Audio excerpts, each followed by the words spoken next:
नमस्कार, खबर उत्तराखंड में आपका स्वागत है। मैं हूं राहुल चौहान। आपको सीधे लिए चलते खबरों में।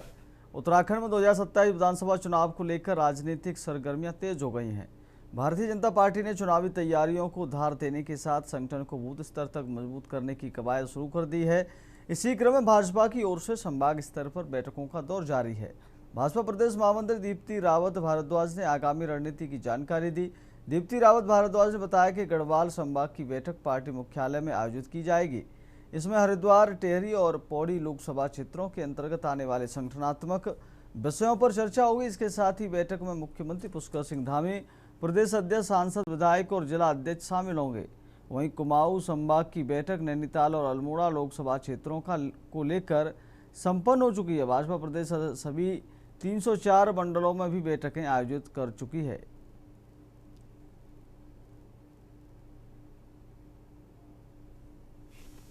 गढ़वाल संभाग की बैठक है जिसमें कि हमारी 3 लोकसभाएं आती हैं। हमारी हरिद्वार, टिहरी और पौड़ी तीनों लोकसभा की बैठक कल पार्टी ऑफिस में होने वाली है। जो बैठक हमारे आदरणीय मुख्यमंत्री जी और प्रदेश अध्यक्ष जी द्वारा ली जाएगी, जिसमें सांसद और हमारे विधायकगण और हमारे जिलाध्यक्ष इस बैठक में मौजूद रहेंगे। ऐसी ही बैठक हमारी कुमाऊं संभाग की वो कल संपन्न हुई है, जिसमें कि बैठक हमारे मुख्यमंत्री जी और अध्यक्ष जी द्वारा ही ली।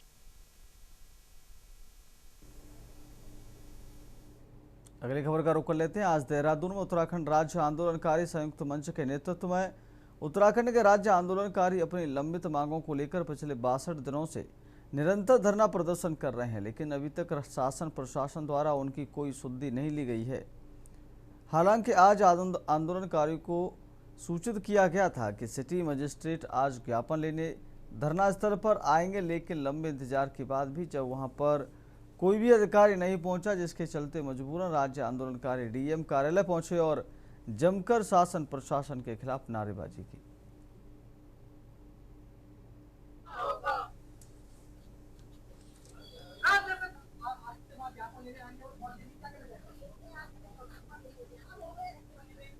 चिन्हित राज्य आंदोलनकारी संयुक्त समिति का जिला अध्यक्ष हूं देहरादून का। हमारी जो मांगे हैं, हमारे कुछ बच्चे छूटे हुए जिन्होंने 11 से एग्जाम दिए हुए, परीक्षा फल निकला हुआ है, उनको आज तक नियुक्ति नहीं मिली है। पहला तो हमारा ये है। दूसरा हमारा है कि सरकार द्वारा हमें बार बार ठगाया जा रहा है, हमें बेवकूफ बनाया जा रहा है कि हम चिन्हीकरण करें, आज तक चिन्हीकरण नहीं हुआ। तीसरा हमारा ये है कि हमारा समान पेंशन की मांग है, हमारा समान पेंशन दिया जाए सब राज्य आंदोलनकारियों को। अगली खबर का रुख कर लेते हैं। रामनगर की नंदा लाइन में मजबूत सड़क को तोड़े जाने के विरोध को लेकर सोमवार को स्थानीय लोगों और नगर पालिका चेयरमैन मोहम्मद हाजी अकरम के बीच वार्ता हुई। वार्ता के दौरान स्थानीय लोगों ने अपनी आपत्ति रखते हुए कहा कि क्षेत्र में पहले से बनी सड़क मजबूत और पुख्ता स्थिति में है, ऐसे में उसे दोबारा निर्माण के नाम पर जोड़ने की जरूरत नहीं है। वहीं क्षेत्र की जर्जर नालियों की समस्या का समाधान प्राथमिकता के आधार पर किए जाने की मांग की गई।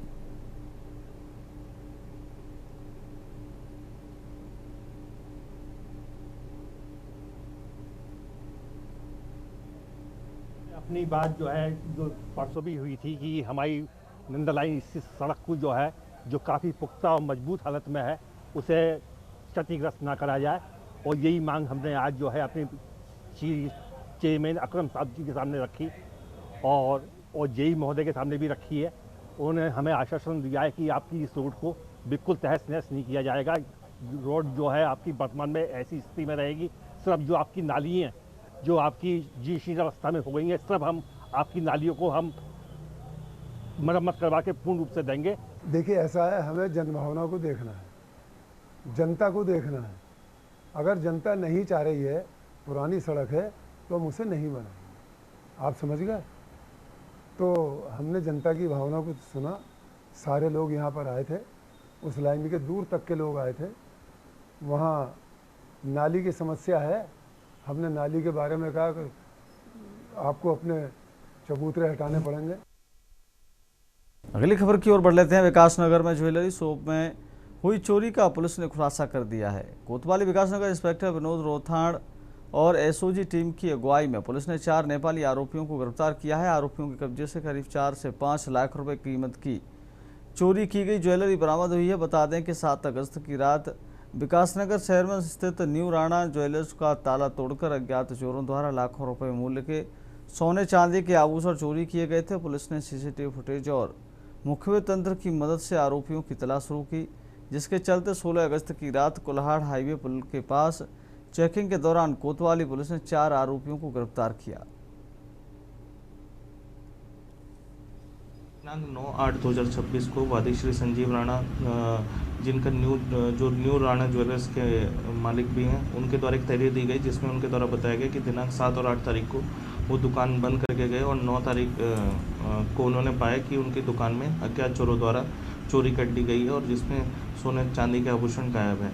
उक्त सूचना की गंभीरता को देखते हुए श्रीमान वरिष्ठ पुलिस अधीक्षक महोदय द्वारा तत्काल कोतवाली विकासनगर प्रभारी निरीक्षक के नेतृत्व में टीमों का गठन किया गया। उक्त टीमों ने टेक्निकल सर्विलांस के माध्यम से, सीसीटीवी अवलोकन के माध्यम से और अन्य राज्यों के चोरों के पैटर्न के माध्यम का अवलोकन करते हुए दिनांक 16/8/2026 को 4 नेपाली मूल के अभियुक्तों को गिरफ्तार किया गया। अगली खबर का रुख कर लेते हैं। विकासनगर में मतदाता सूची पुनरीक्षण यानी एसआईआर की प्रक्रिया को लेकर सियासत गर्मा गई है।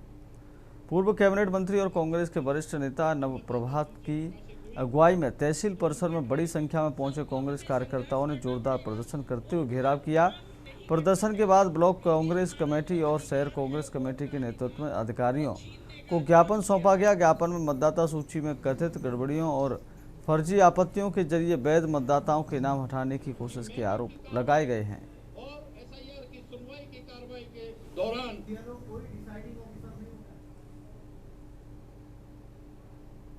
अगली खबर की ओर बढ़ लेते हैं। भारतीय जनता पार्टी के राष्ट्रीय अध्यक्ष नितिन नवीन ने पार्टी की नई राष्ट्रीय टीम की घोषणा कर दी है।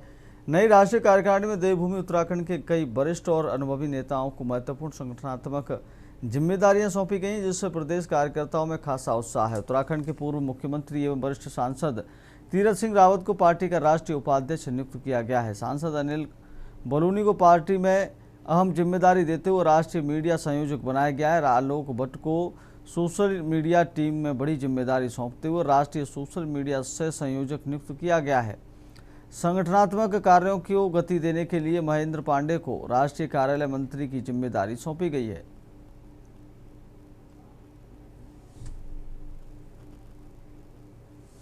अगली खबर की ओर बढ़ लेते हैं। लक्सर के HR पब्लिक स्कूल में मुख्यमंत्री प्रोत्साहन योजना के तहत लक्सर ब्लॉक द्वारा आयोजित बैटरी टेस्ट खेल प्रतियोगिता के दौरान खिलाड़ियों ने आयोजन में अव्यवस्थाओं के आरोप लगाते हुए विरोध प्रदर्शन शुरू कर दिया। खिलाड़ियों का आरोप है कि खेल के लिए ट्रैक खराब था और प्रतियोगिता का आयोजन भी सही तरीके से नहीं किया जा रहा था।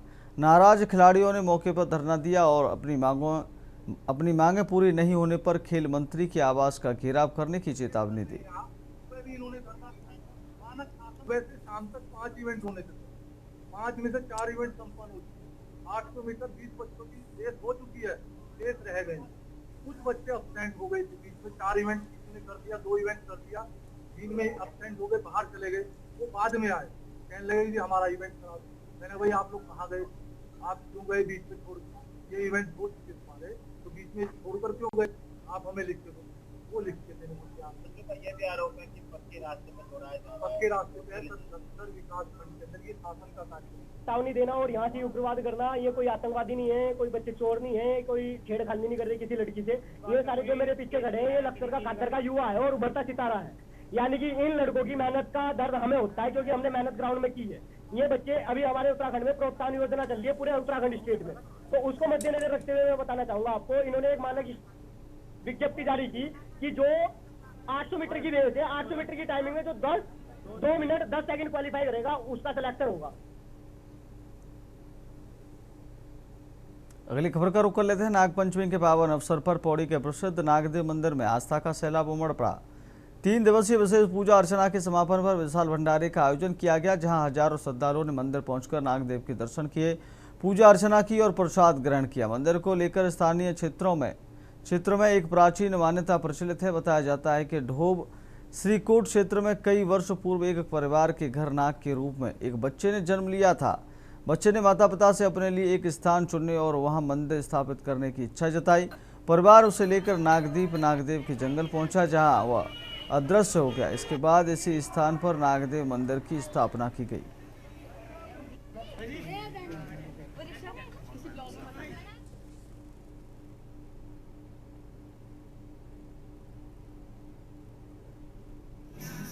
ये भंडारा नागदेव मंदिर में नागपंचमी के सुपर पर्व होता है और यहाँ पर काल सर्पियों की पूजा की जाती है।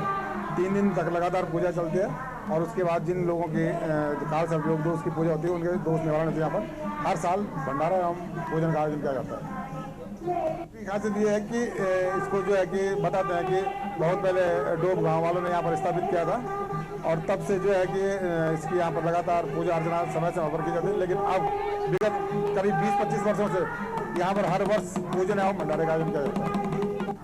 भंडारा जो है कि हमारा यहाँ पर कम से कम 15-20 हज़ार लोग जो है यहाँ पर जो है दर्शन के लिए आते हैं। ये सर, जैसे कि हम सभी को विदित है कि पौड़ी हमारी सांस्कृतिक नगरी है और सांस्कृतिक नगरी होने के साथ साथ हमारे देवताओं के ऊपर लोगों की बहुत मान्यता और विश्वास भी है। और जैसे कि आप देख रहे हैं आज नागपंचमी है, हर वर्ष के बाद ही इस वर्ष भी हमारे पौड़ी नागदेव मंदिर में वार्षिक मेला और भंडारा सुनिश्चित हुआ था। इसमें हजारों की संख्या में श्रद्धालु यहाँ पर आए हैं और मैं आपके चैनल के माध्यम से समस्त पौड़ी वासियों को, प्रदेशवासियों को बहुत बहुत शुभकामनाएं देना चाहूँगा नागपंचमी की। और नागदेवता से मैं प्रार्थना करता हूँ कि सुख समृद्धि हमारे पौड़ी में सदैव बनी रहे।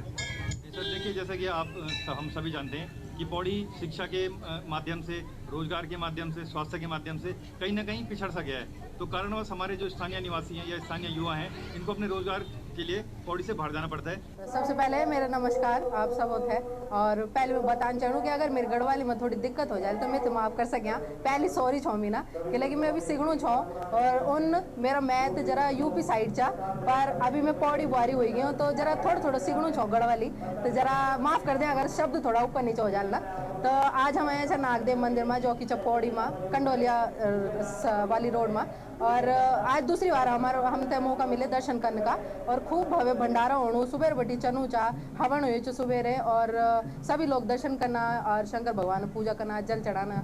और नागदेव मंदिर हमारे फूफू छने एक में थे स्टोरी बताई छे कि ना कि बहुत पुराना मंदिर से बलियो।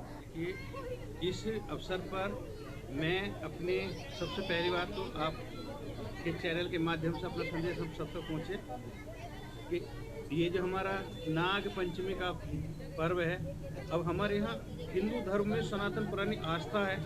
ऐसा कहते हैं हम जो नागों को भी दूध पिलाते हैं, सर्पों को दूध पीते हैं, उनको उनका संरक्षण करने से जो वैज्ञानिक मान्यता भी है कि अगर वो जो विषाक्त वायुमंडल की जो गैस है जो मनुष्य मात्र के लिए हानिकारक है, उसको वो ग्रहण करते हैं, उसी के कारण वो जहरीले बन जाते हैं और उससे हमारा पर्यावरण और मानव जाति को जो लाभ मिलता है।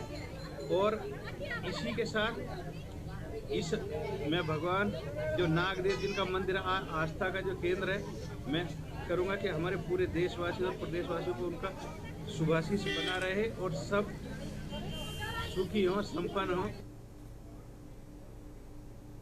अगली खबर का रुख कर लेते हैं। उत्तराखंड भाजपा में 2027 के विधानसभा चुनाव से पहले सियासी हलचल तेज होती नजर आ रही है, जहां एक और भाजपा अपनी मजबूती जमीनी स्तर तक बनाने में जुटी है बड़ी, वहीं उससे पहले पार्टी के अंदर की उलझनें कम होने का नाम नहीं ले रही हैं। मामला प्रदेश के चौबट्टा खाल से विधायक और कैबिनेट मंत्री सतपाल महाराज और वहीं के भाजपा कार्यकर्ताओं का, जहां विधायक के खिलाफ पार्टी के ही कार्यकर्ताओं की नाराजगी खुलकर सामने आ गई है। बीजेपी दफ्तर में पहुंचकर चौबट्टा खाल विधानसभा के लोगों ने विकास कार्यों को लेकर अपनी नाराजगी जाहिर की है। अपनी विधानसभा से विधायक और सरकार में कैबिनेट मंत्री सतपाल महाराज के सामने उन्होंने भ्रष्टाचार से लेकर दूसरे तमाम विकास कार्यों में हो रही हीला हवाली को लेकर अपनी बात रखी। कार्यकर्ताओं ने भ्रष्टाचार समेत कई मामलों को लेकर अपनी शिकायत मंत्री के सामने रखी और समस्याओं के समाधान की मांग की। आमतौर पर भाजपा कार्यालय पार्टी कार्यकर्ताओं की बैठकों और सरकार की उपलब्धियों के बखान से गुलजार रहता है, लेकिन रविवार को यहां पार्टी से जुड़े कार्यकर्ता और बीरों खाल क्षेत्र के स्थानीय निवासी अपनी शिकायतें लेकर पहुंचे। खास बात ये रही कि इस दौरान चौबट्टा खाल विधायक और प्रदेश सरकार में कैबिनेट मंत्री सतपाल महाराज भी भाजपा कार्यालय पहुंचे हुए थे। बैठक में कार्यकर्ताओं की नाराजगी, क्षेत्रीय समस्याओं और संगठन से जुड़े मुद्दों पर चर्चा हुई। मंत्री की ओर से संवादहीनता और कुछ गलतफहमियों को विवाद की वजह बताया गया। बैठक के बाद ये संदेश देने की कोशिश हुई कि मामला बातचीत के जरिए सुलझा लिया गया है, तो वहीं कांग्रेस समेत विपक्षी दलों को भाजपा के अंदरूनी असंतोष को मुद्दा बनाने का मौका मिला है। सिंह कहता है सर वहाँ से सिर्फ संगठन की शिकायत थी कि संगठन जो मंत्री हमारी बात नहीं सुनते हैं, अध्यक्ष मंडल से बात नहीं सुनते हमारी, तो मनमर्जी करते हैं, उस परिप्रेक्ष्य में आई थी। नहीं तो क्या कुछ प्रमुख समस्या क्या है जो आप अपनी सर मेरी जो व्यक्तिगत समस्या, मैं अपनी व्यक्तिगत समस्या बताऊँ आपको। मेरे गाँव में ना 40 लाख का घोटाला है, राशन कार्ड का, चाचा राशन कार्ड और भतीजा प्रधान विगत 10 वर्षों से 2014 से 2025 तक आई फिर पुनः प्रधान चुने गए हैं वो लोग। मैंने ITI डाली, मुझे ITI में सारे पेपर मिले हुए, फर्जी बिल, फर्जी शौचालय, फर्जी मनरेगा कार्ड, फर्जी जॉब कार्ड, 40 लाख का पूरा अप्रोक्सीमेट 3.5 लाख फर्जी बिल लगे हैं इस विकास कार्यों में। नहीं आए हैं तो उनसे बातचीत हुई है, अपनी समस्या उन्होंने बताई है और अध्यक्ष जी ने निश्चित रूप में उनकी समस्याएं का हमने समाधान हम कर रहे हैं और निश्चित रूप में वार्ता की, हमने सद्भाव में वार्ता की है। और मैं सभी से कहूँगा कि भाई अपना संपर्क रखें और रूबरू बात करें और मिल करके अपनी समस्या का निदान करें। इसी के लिए हम लोग जो हैं जनमानस के बीच में घूम रहे हैं। अंगड़ाई है भाजपा के अंदर, आप लगातार देख रहे हैं किस तरह से मुखर होकर मुन्ना सिंह चौहान, त्रिवेंद्र रावत जी, अनिल बलूनी जी, आपके चुफाल जी लगातार हमला बोल रहे हैं, पार्टी की नीतियों पर हमला बोल रहे हैं, पार्टी के क्रियाकलापों पर हमला बोल रहे हैं।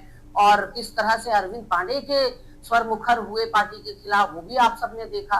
और अब ये सज्जन आए हैं, पौड़ी गढ़वाल के रहने वाले हैं, और वो फ्रॉड की बात कर रहे हैं कि गड़बड़ झाला हो रहा है, चाहे वो जॉब कार्ड हो, चाहे वो राशन कार्ड हो, चाहे वो मनरेगा स्कीम हो, चाहे वो शौचालय की बात हो।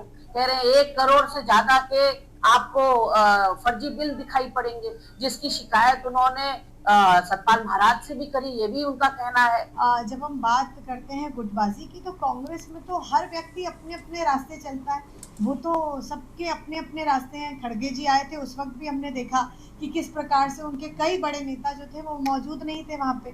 लेकिन भारतीय जनता पार्टी, जब आप चौबट्टा खाल की बात कर रहे हैं, तो वहाँ पर कम्युनिकेशन गैप हमारे पार्टी में नहीं होता है। आप देखिए, अगर किसी को कोई समस्या थी कुछ कार्यकर्ताओं की, तो वो आए, उन्होंने अपने नेता से वो विषय रखा, और मुझे लगता है कि वो विषय जब रख दिया जाता है तो उसके बाद उसके परिणाम भी आ जाते हैं, सोल्यूशन भी हो जाता है। भाजपा कार्यालय में कार्यकर्ताओं के इस तरह नाराजगी जाहिर करने के बाद कुछ समय के लिए असमंजस की स्थिति भी बनी। हालांकि कैबिनेट मंत्री सतपाल महाराज ने कार्यकर्ताओं से बातचीत की, उनकी समस्याओं को सुना। महाराज ने मामले को आपसी समन्वय की कमी से जुड़ा बताया।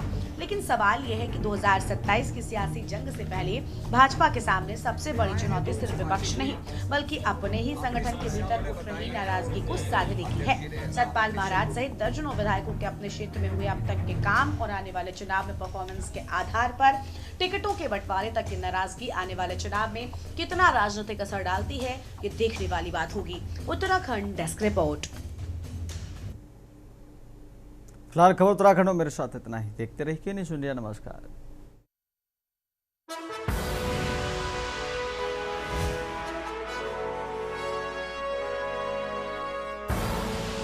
आप देख रहे हैं के न्यूज़, खबरों का